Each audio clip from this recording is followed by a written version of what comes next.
रीवा का अजब गजब सराफा मार्केट। इस वक्त रीवा की सराफा मार्केट की स्थिति देखकर आम जनमानस की आंखें फटी की फटी रह जाती हैं।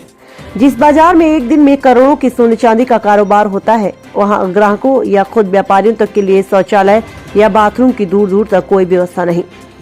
पूरे मार्केट में महिला वॉशरूम तक की व्यवस्था नहीं। सुरक्षा के नाम पर भी नाम मात्र की व्यवस्था नहीं है। समाज के द्वारा वर्षों पहले एक धर्मशाला का निर्माण करवाया गया था, जो कहने को तो शासकीय है, और उसमें कुछ दबंग लोगों द्वारा दुकानों का निर्माण करके व्यवसाय संचालित किया जाने लगा है।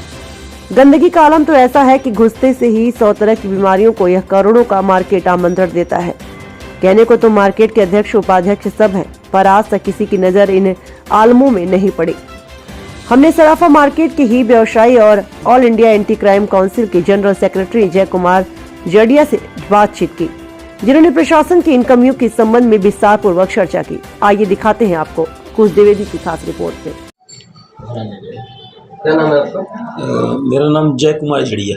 बात बता दीजिए। मैं यहाँ सराफा की दुकान चलाता हूँ और पद मेरा है all India anti crime council में मैं महासचिव हूँ मध्य प्रदेश से। क्या मूलभूत समस्याएं हैं सराफा बाजार में भाई साहब, यहाँ जैसे 100 गाँव के व्यापारी आते हैं, लगभग महिलाएं भी आती हैं, बच्चे भी आते हैं। अधिकतम लोग यहाँ मार्केट संचालित कर रहे हैं, प्राइवेट मार्केट बनवा रखा है इन लोगों ने। लेकिन बाथरूम की सुविधा के नाम पे कि अगर किसी को पेशाब लग जाए लेन देन के दौरान या किसी व्यापारी को, तो यहाँ कोई सुविधा नहीं है, किसी ने बनवा के नहीं रखा है।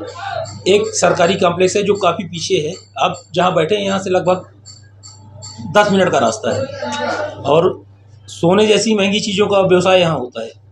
कोई अपनी चीज़ छोड़ के कैसे 10 लोगों के बीच से जा सकता है? तो मेरा ये मानना था कि अगर प्रशासन यहाँ ध्यान दे देती तो कम बन जाता। नगर निगम प्रशासन से ही अपेक्षा है।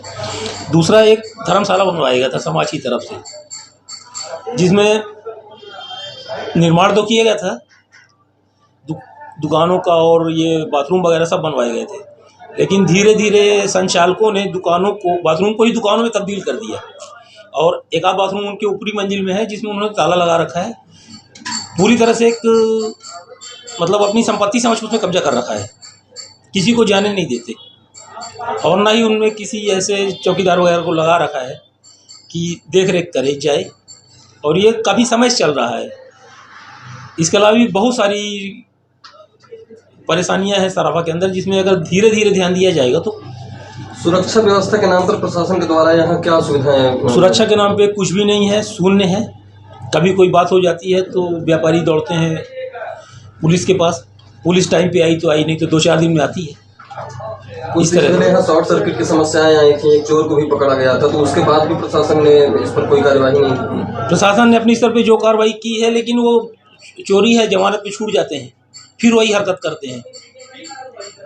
क्या चाहते हैं आप शासन प्रशासन नगर निगम से? क्या चाहते हैं, आपकी क्या अपील है? शासन प्रशासन से ये अपेक्षा है कि जनता टैक्स भरती है, नगर निगम से अपेक्षा रखती है तो करें, कम से कम 2-4 बाथरूम बनवा दें तो महिलाओं को, बच्चों को, व्यापारियों को सुविधा हो जाए। फिलहाल तो इतना ही कर दें, बाकी फिर जैसा उनको लगे आगे क्या करना है।